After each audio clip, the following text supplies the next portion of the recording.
At that time, Mary got ready and hurried to a town in the hill country of Judea, where she entered Zachariah's home and greeted Elizabeth.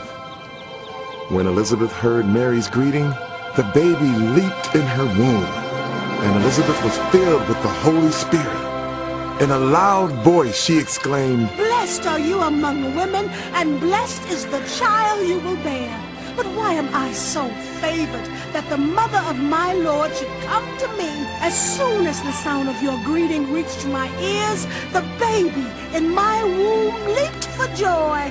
Blessed is she who has believed that the Lord would fulfill his promises to her." And Mary said, "My soul glorifies the Lord, and my spirit rejoices in God my Savior. For he has been mindful of the humble state of his servant. From now on, all generations will call me blessed. For the Mighty One has done great things for me. Holy is his name. His mercy extends to those who fear him from generation to generation. He has performed mighty deeds with his arm.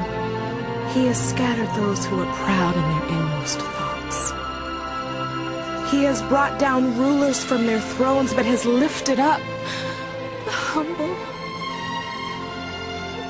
He has filled the hungry with good things, but has sent the rich away empty.